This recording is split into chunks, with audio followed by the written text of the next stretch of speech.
Good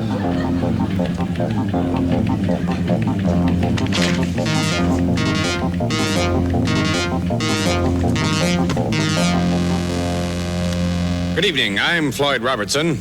And I'm Earl Camembert. And this is the SCTV News. Could I get a little more volume on this mic, please? A jumbo 747 crash-landed on Interstate 12 just outside Mellonville today in what has been described as the worst disaster in this community.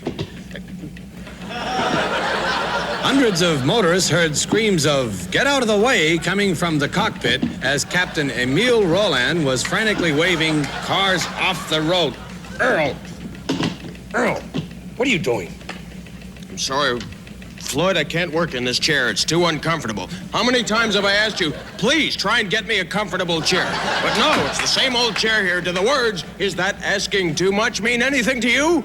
Earl, we're in the middle of a newscast. Now, what's the matter with you?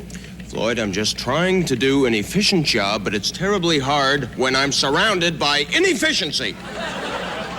I'm sorry, please continue your item. Luckily, there were no injuries. Earl?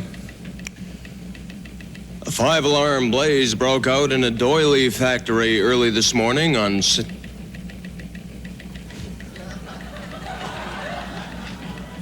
Where's the chroma keyed picture of that fire? There's supposed to be a picture of that fire behind me as I read the item. I don't see it. Earl, look, somebody made a mistake. That's all. Just forget it. Forget it. Floyd, this is a big, colorful story about a fire that destroyed $1 million worth of doilies. And I asked for a sketch of that fire to be placed behind me as I read the item. No, I won't forget it, Floyd. Once again, the crew on this show has made a mistake. And I want to make sure that John Q. Public out there knows that it's not me that's screwing up here. I demanded that sketch. And another thing, my marking pencil, it's usually set right here in front of me in case I have to underline keywords to give my items more bite. But is it here? I don't seem to see it anywhere. No, it's not. And why? Because the crew on this show has made another mistake. They forgot my marking pencil. Earl, will you please knock it off? Just... Will you shape up or ship out? Earl, shut up. Floyd, I think the viewers have a right to know just who the imbeciles are on this show. I think they have a pretty good idea, Earl. Now just keep quiet. Ladies and gentlemen, I apologize for what some might consider to be an unprofessional outburst.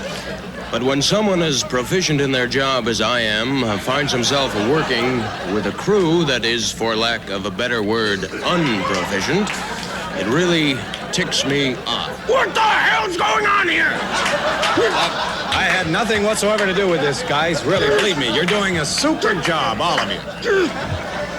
For SCTV News, I'm Floyd Robertson. And I'm... Good night. Fire! I've had you! All right. Get it! Floyd!